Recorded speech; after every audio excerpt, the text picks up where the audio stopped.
Let's all become the oboe players that everyone wants to play with. The oboe players we are meant to be. Let's play the oboe with joy and ease.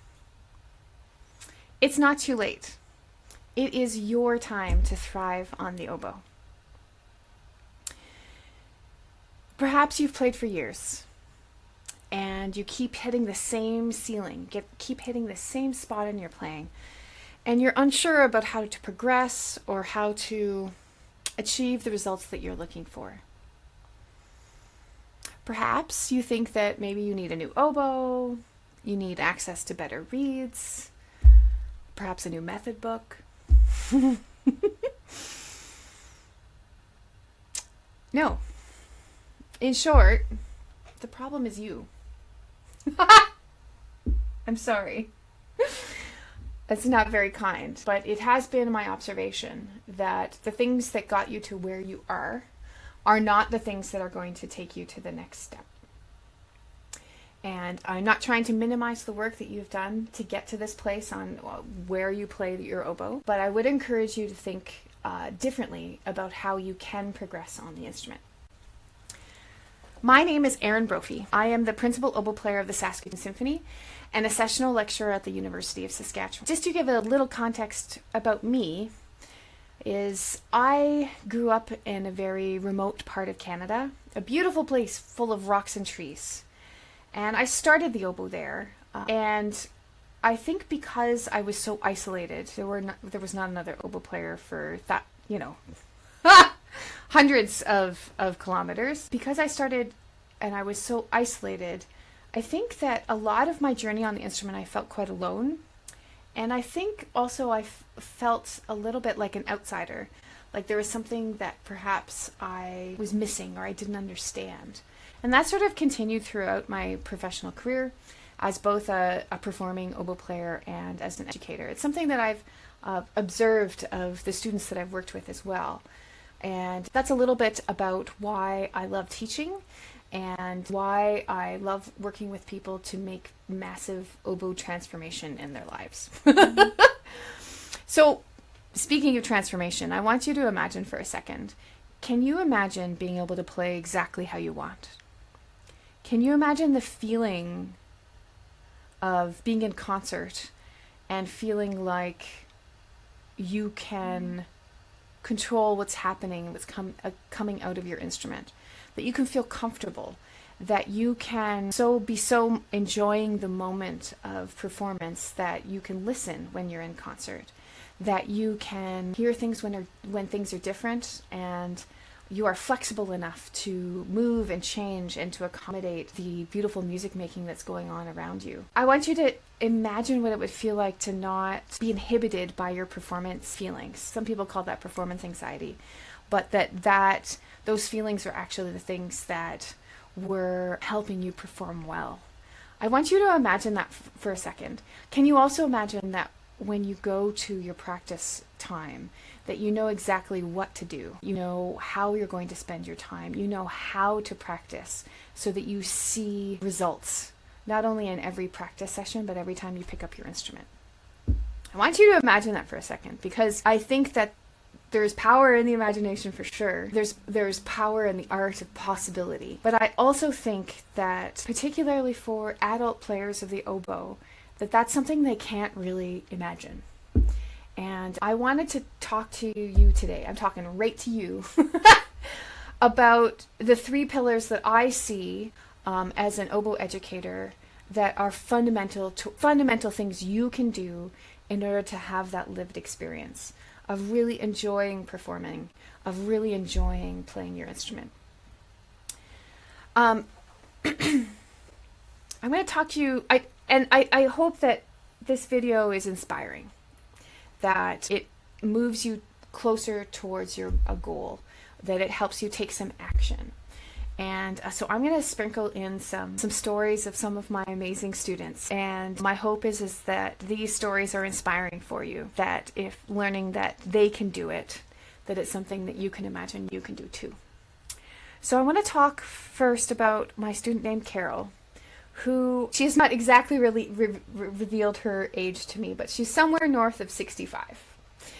and remarkable person, just a wonderful human being, and loves playing the oboe and has loved playing the oboe for years. And, had, a time when she didn't play, played oboe in her youth, didn't play oboe, and then came back to the oboe. And when she and I met, she was really struggling with this feeling of imposter syndrome. That was my analysis. What she told me is that she really wanted to improve her technique. And I think they're kind of the same thing. And through working with her, she has not only massively improved her facility, like in a jaw-dropping way, but has also tackled, through the experience of improving on the instrument, has really tackled some of her confidence about her abilities on the instrument. And is truly inspiring. She has started to do the work of unpacking her own artistic and authentic voice on the instrument. And to me, that's just very, very exciting work. Many oboe players don't end up getting to that part of their playing, and it's really, really fun to watch that happen. And the things that Carol did and things that my students do, I think there are 3 aspects to this sort of pushing past the ceiling of your playing. And those 3 pillars are, the first one is feedback. Getting feedback from someone else, and also noting your own feedback. I think that having outside ears to push you along, someone who has kindness and knowledge to help push you along, has a massive impact on your playing. The second thing is having a plan when you come to your instrument and when you start to practice, and an overarching plan, not just for every practice session, but where are these small little practice sessions going towards a goal. And having a plan and a way to get there is so helpful for all of the challenges that come up. With improving on an instrument, we go forward and then we go back, and we go forward and we go back. And if we have an idea of how to get to that goal and how we're going to get there, it is far more efficient for your practicing. And the third thing is community. I think, being surrounded by a supportive community of like-minded people. And I think that there's many ways for you to get that. I think that having access to a sort of an organization, a band or an orchestra or something to find like-minded people that also want to play. Now, I know in talking to some of my students that sometimes those environments are not always supportive. And so maybe that's not where you get your supportive environment, but having a support system in terms of other people that are wanting to also break through the ceiling on their instrument, that is very, very inspiring to be around, and also helps give you some accountability. Now, these 3 pillars are why I've created an online program called the Oboe Path. And that is these 3 pillars these are the solutions that I offer people for improving on the instrument and playing the oboe with joy and ease. And the Oboe Path uses one-on-one feedback. It also offers a personalized plan, an incredible library of resources about how to practice basic pedagogy on the, not basic through advanced pedagogy on the oboe, and also a community. And what happens when you have feedback is that when you come to your practice sessions, you know exactly what it is you need to do on your next step on the path, which is why I call it the Oboe Path. With the personalized plan, you have an overarching idea of where we're getting to, so that in those moments of dips of motivation, you really do start to see progress week to week to week. And joining a community of like-minded oboe players is really, really powerful. Just hearing others share their challenges or ask their questions and being able to observe as they improve, this all helps with accountability. It helps with inspiration. And that's one of the things I think that when you're in the practice room alone is so important, is to be continuously feeding that fire of inspiration, because that's the thing that's going to help you pick up your oboe. The Oboe Path is for oboe players who've been playing for many years, oboe players who have had lessons, maybe with multiple people, and they're ready for a change, they're ready for an oboe transformation. Now, for the Oboe Path, you do not have to leave your teacher. If you love your teachers, keep taking lessons with your teacher. The Oboe Path is everything that lessons do not provide. And my observation has been, is the Oboe Path is the thing that pushes someone above that ceiling of where they're playing. I work in coordination with your oboe teacher, like my student Kathy, who just loves her teacher, and so do I. And, you know, it's funny, Kathy will often observe, well, you know, that's funny because my teacher just said that to me this week. So we're often very in coordination. And I think like a student like Kathy, who is newer to the oboe, did not play in their youth, but started sometime in retirement. And having access to the community of players, I think has had a great impact on her ability. And certainly in the time that we've been working together, it's remarkable, like head-shakingly remarkable to hear how much she's improved. I think with the access to the community, she really does feel inspired. She's seeing peers of her peers perform on the instrument, that she's seeing how they're improving, and I think that accountability and that inspiration really has worked really well for Kathy. Some things that I hear from some of the oboe players that I speak to from around the world are, I'm too old to improve on the instrument. So all of the improvement I did in my youth, you know, that's where I cap out. Especially as my skills are degenerating, as my brain is changing, you know, this is as much as I can ask for on the oboe. And that is categorically simply untrue. And I've seen it over and over again. It's not a matter of fighting what's happening as you age. It's a matter of embracing it. There is so much, like my student Natalie, and this is something that I heard from her when I first met her, you know, and health challenges too, whether it be hand pain, arthritis, forgetfulness, all these things, you know, I mean, I could go on, aches and pains, you know, the things that I hear from my participants in the Oboe Path. You know, these are all real life things, and they, you know, I'm not going to tell you that it doesn't exist, but I am going to tell you that the gifts that you bring to the experience in terms of wisdom and patience will pay off in dividends. And we can work on all of those things that are troubling you or inhibiting you on the instrument. There are workarounds.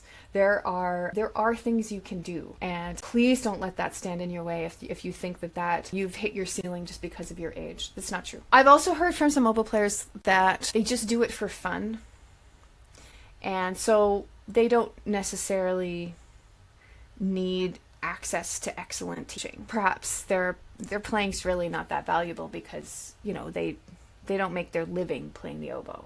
So, and maybe you can tell by how I'm expressing this what I feel about that. I like, oh gosh, on a fundamental level, I feel like saying no. Every oboe player, and this is one of my belief system, every oboe like, I believe in the inherent dignity of all people and the inherent value of all people.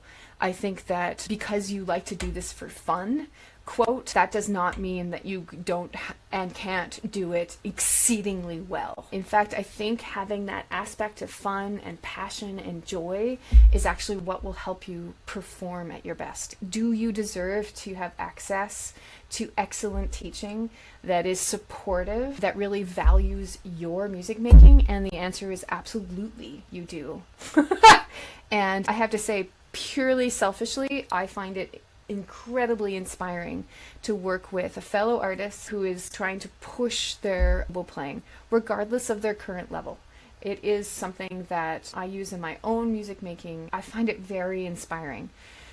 The whole idea that one's music making is not valuable because one is not paid to do it, I think is present because we do have a lot of scarcity in classical music, that we have this hierarchy of who should be allowed to play the instrument and who shouldn't, you know, and 100 years ago, I would not make my living as an oboe player. So I would really like to fly in the face of some of our basic understandings of the classical music world. I would like to fly in the face of of that hierarchy, and I would encourage you to really consider valuing your music making. It's a beautiful thing. Spending time with beauty in your life not only has an impact on you, but those around you. And you are providing a service to those you love by playing your instrument and becoming better at it. I think that in itself has an impact on you. It has an impact on you, but also those that love you. One of the other things that I hear a lot about is I play really well in my practice room, but I'm not able to do that when I get to performance. And I think that I'm just made that way. I'm not a performer. I'm a great musician, but I'm not a performer. I just comfortable playing for myself. And I think that is, given any oboe player's experience, that's a reasonable conclusion to arrive at. But I think that there's a better way. I think that there are reasons why your music making alone is not translating in performance, and it has a lot to do with how you're practicing. And I have a current student named Jill. Lovely, lovely. Actually, everyone I've spoken about has just been totally lovely. And she has made her living playing the oboe, and gets a lot of work, and is a lovely human being. And came to me because they didn't like how they sounded, and there were some aspects of their oboe playing that they felt like they had neglected. And I think that that neglect had led to a situation of starting to doubt themselves in concert. And as soon as they made the decision to make a change, as soon as they made the decision that they were going to start investigating these things that they had been ignoring and trying to not deal with, as soon as they made that decision, and we together did a personalized plan and looked exactly at what she would do in every session, that had a profound impact on Jill's playing. She sounds great. And probably as importantly, her confidence started to come back. And because she had done all this work on the instrument, now she started to trust that the oboe was going to sound how she wanted it to sound. And I have to say, I mean, what a joy to watch that transformation unfold. Quite amazing. Quite remarkable. Yeah. I'm so proud of all of my students that choose to take on this extraordinary work of breaking through their ceiling. I hope that by watching this video you feel inspired. I hope that you seek the 3 pillars: feedback, a plan, and community. If some of what I've said speaks to you and you're curious about us working together, about joining the Oboe Path, how you do that is by having a conversation with me. It's a very safe interview process. And what we would do is have a chat. And I put a link below this video that will give you access to my calendar so you can choose your time zone. And we will speak and talk about your goals, what you're looking for, and together we can decide if the Oboe Path would be a good fit for you. In the call, I'm going to ask about your goals. I'm going to ask about your challenges and offer some, offer some observations about why you are in the place that you are. And my goal would be for you to leave that chat with an understanding of what you can do next towards breaking through the ceiling of your oboe playing. I look forward to speaking with you soon. Let's all become the oboe players that everyone wants to play with. The oboe players we are meant to be. Play the oboe with joy and ease. Take care.